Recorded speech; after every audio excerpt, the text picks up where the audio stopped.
Corinthians já está pendurado no seu desempenho em casa, e agora nem tanto, porque nem em casa está ganhando, agora ainda perde o mando de campo nesse processo todo, e o Corinthians também é foco desse estudo aí, né, que você revelou.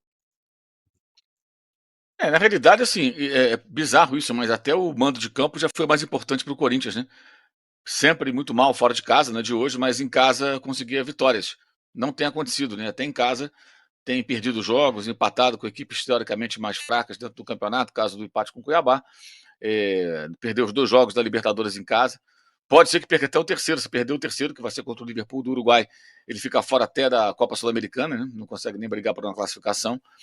E o estudo é um estudo que o César Grafietti faz todos os anos, né? E que esmiuça as finanças dos clubes, né? São 289 páginas e um estudo super profundo, detalhado, né? Um levantamento muito sério. Eu acho impressionante que eu já vi hoje torcedor. O cara não entende nada do assunto, né? Mas aí vai lá e questiona. Não, isso aí, não sei não. Isso não é sério, não. Quer dizer, o cara gosta de ser enganado, né? Torcedor que gosta de ser trouxa, né? O cara quer ser enganado.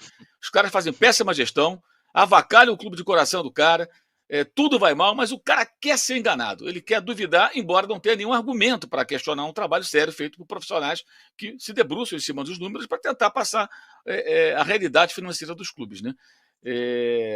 Ano passado, assim, quase todo mundo teve aumento de dívida.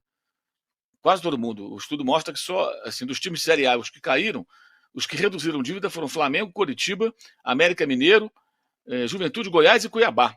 O que variou muito pouco foi o Palmeiras, 3%, o Inter, 5%, o Vasco, 1%, mas o Vasco tem uma situação muito peculiar com essa transformação do clube em SAF, né? O estudo considera também as dívidas do clube, as dívidas anteriores, ou seja, ele não ignora isso, o que eu acho correto, porque, aliás, essa questão da SAF é muito questionável.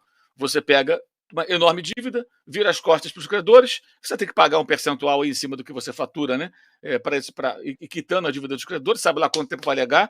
Esses credores vão para a justiça e ficam rolando casos e mais casos na justiça, e o clube, de repente, plim, no passo de mágica, tem dinheiro para contratar vários jogadores. É muito questionável esse modelo. Eu acho muito questionável. Não só pela questão esportiva, mas pelo fato de que você tem vários ex-funcionários, fornecedores, clubes que têm dinheiro para receber que não recebe. E aí você pega, a partir de agora, zera tudo. Imagina como seria a vida do cidadão se fosse assim. O cara se chama João da Silva, e amanhã ele vira João da Silva S.A. Pronto, virou PJ, virou pessoa jurídica. Então o que ele devia do banco acabou, o que devia no armazém acabou, se devia condomínio, paga quando puder, e continua tudo maravilhoso. Aí ele ainda compra um carro novo, troca de apartamento, compra roupas novas e viaja para o Europa passear. É isso, mas continua devendo todo mundo. E a SAF tem um pouco disso. É engraçado que a gente fala muito pouco sobre isso, pouco reflete sobre essa questão, porque geralmente é um negócio que mexe com os torcedores dos clubes que se transformaram em SAF. Mas é muito questionável. E o estudo, acho que é interessante o fato dele considerar a dívida total também, para dar um raio-x mais preciso, né? E aí tem um número que eu acho que é importante. O Grafietti sempre coloca um teto, assim, onde você pode se endividar. Porque é outra coisa que é curiosa. As pessoas falam, não, esse time deve mais que aquele. Não importa o montante da dívida. A dívida tem que ser proporcional ou não ao faturamento. Se o faturamento do clube é maior, ele pode dever mais. Um cara que ganha 10 mil reais, ele pode fazer uma dívida maior do que o cara que ganha salário mínimo. Óbvio. Então você pode ter uma dívida X, você ganha 10 mil, você paga a sua parcela todo mês, um financiamento, um empréstimo, o que for. Você está endividado, mas está pagando e você vive. Agora, o cara que ganha muito pouco não pode se endividar como esse que ganha mais. E vários clubes tiveram um endividamento ampliado em 2022, acima desse teto de 1,3. 1,3 é o quê? Se você fatura 100 milhões, você pode dever 135 milhões. A grosso modo é isso.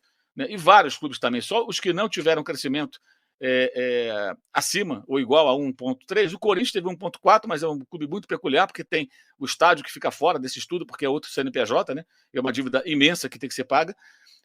Curitiba, Grêmio, São Paulo, América Mineiro, Avaí, Palmeiras, Ceará, Juventude, Flamengo, Fortaleza, Goiás, Atlético Goianiense e Cuiabá, todos esses estão devendo abaixo desse teto. E aí tem a parte que é legal, que é o seguinte, essa parte de poder quitar a dívida em quanto tempo. Não que seja necessário você quitar a dívida, você pode ter dívida, desde que você esteja dentro do seu fluxo, da sua capacidade de endividamento. Né? E aí eles fazem um estudo que eles pegaram a média dos 4 últimos anos de faturamento dos clubes e fizeram o seguinte exercício. Imagine que cada um desses clubes pegasse 20% do que arrecadam para quitar a dívida. Em quanto tempo eles zerariam a dívida? Né? O Atlético levaria 21 anos praticamente, o Cruzeiro 20 anos, o Botafogo 19 praticamente, o Vasco mais de 17, o Red Bull Bragantino 12, o Fluminense mais de 10, o Coritiba quase 10, o Corinthians, aliás, o Atlético Paranaense quase 9, o Coritiba quase 9, o Bahia mais de 8, o América Mineiro quase 8 também, o Inter mais de 7, São Paulo e o Santos praticamente 7 anos, o Avaí 6 anos praticamente, o Grêmio 3, quase 4, Palmeiras 3 anos, Juventude 2 e alguma coisa, Ceará também, Fortaleza 1,8, Flamengo 1 ano e meio, pouco mais, o Goiás, o Atlético Goianiense, o Cuiabá menos ainda, o Goiás 1,2, o Atlético 0,8, o Cuiabá em 0,2 anos, ou seja, em alguns meses ele quitaria a sua dívida que é mínima.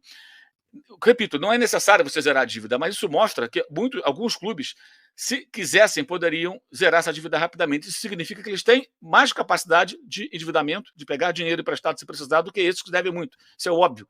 E é assustador você ver um clube que precisaria ficar tirando 20% do que ganha e quitaria a dívida em 20 anos. E ele não consegue tirar, a dívida aumenta de um ano para outro. Como é que você tira 20% para pagar? E aí outros, como São Paulo, que levariam 7 anos, você pensa bem, se São Paulo trabalhasse os últimos anos, dentro de um orçamento mais enxuto, ao invés de contratar Daniel Alves e seus Blue Caps, ele começasse a eliminar um pouco esse endividamento, hoje já estaria em outra situação. São Paulo poderia estar hoje em outra situação, muito diferente. Mas ninguém quer fazer isso. Esse remédio amargo ninguém quer tomar, né? Poucos querem. Exatamente.